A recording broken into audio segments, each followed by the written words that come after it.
اگر بندے کا اللہ سے تعلق ہے، صرف اللہ سے، اور درمیان میں کسی انسان کا کوئی واسطہ نہ ہو، وہ آسان ہوتا ہے اگر اس کو توفیق ہو۔ اگر بندے کا بندے سے تعلق ہو اور ایک ہی بندے سے ہو تو آسان ہوتا ہے۔ آپ دیکھیے نا، جب آپ کسی بہو کو بیاہ کے لاتے ہیں یا اس کی شادی ہوتی ہے شوہر کے ساتھ، تو اگر وہ میاں بیوی اکیلے رہیں، ایک الگ گھر لے کر میاں بیوی اکیلے، دو فرد، تو ان کی انڈرسٹینڈنگ اس میں زیادہ ایزی ہوتی ہے، یا جوائنٹ فیملی میں 8-10 تمام افراد کا ایک مشترکہ کنبہ اس میں رہیں، جس میں شوہر بھی ہے، شوہر کے ماں باپ بھی ہیں، بھائی بھی ہیں، بہنیں بھی ہیں، پھر بھائیوں کی بیویاں بھی ہیں، بھابیاں، نندیں، سارا کچھ بڑا قبیلہ ہے، اس میں انڈرسٹینڈنگ زیادہ ایزی ہے، یا اکیلے میاں بیوی رہیں تو انڈرسٹینڈنگ زیادہ ایزی؟ میں آپ کو ایک مثال سے بات کو سمجھا دیتا ہوں۔ جو سمجھتے ہیں کہ پورے 10-12 افراد کے کنبے میں رہیں تو انڈرسٹینڈنگ زیادہ ایزی ہے اکیلے رہنے کے مقابلے میں، ایزی ہے انڈرسٹینڈنگ، یہ نہیں پوچھ رہا کہ اچھا کیا ہے، انڈرسٹینڈنگ، آسانی۔ ہاتھ کھڑا کریں جو کہتے ہیں کہ بڑے کنبے میں بڑی آسانی ہوتی ہے، اور جو سمجھتے ہیں کہ بڑے کنبے میں مشکل ہوتا ہے ایڈجسٹ کرنا، اور ایک میاں بیوی اکیلے رہیں تو قدرے آسانی ہوتی ہے ایک دوسرے کو سمجھنا، وہ ہاتھ کھڑا کریں، ہاتھ کھڑا کریں۔ میں جائزہ لینا چاہتا ہوں، آپ کو نکتہ سمجھ میں آ گیا ہے؟ نیچے کریں۔ یہ کیوں ہوتا ہے؟ ہوتا یہ ہے کہ انسان کا تعلق جتنا کم ہو اتنی آسانی سے وہ ایڈجسٹمنٹ کر لیتا ہے، ایک دوسرے کو انڈرسٹینڈ کرتا ہے۔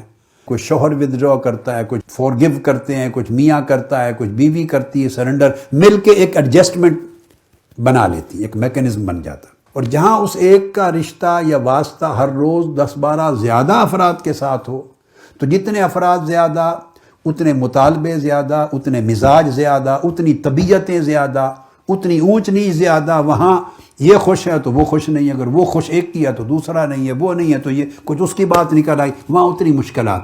اب اس مثال کو ذہن میں رکھ لیں، اب اس کو اپلائی کریں۔ آپ ایک تحریک میں ہیں، اور تحریک میں پوری تنظیم ہے، آپ کی تنظیم میں کم سے کم اور کچھ نہیں تو 8-10-12 آدمی آپ کے کلوزلی کام کرنے والے ہیں، آپ سے سینئر بھی ہیں، جونیئر بھی ہیں۔ اب وہ ریلیشننگ کتنی مشکل ہوگی؟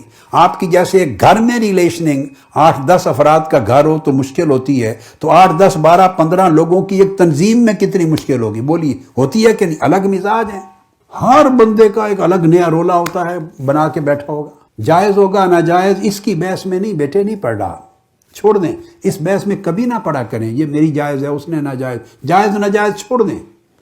خالی مزاج اتنے زیادہ ہیں کہ سارے ایک پچ پہ نہیں آ سکتے، طبیعتیں اتنی زیادہ ہیں، شخصیتیں اتنی زیادہ ہیں، ایڈجسٹمنٹ بڑا مشکل کام ہے۔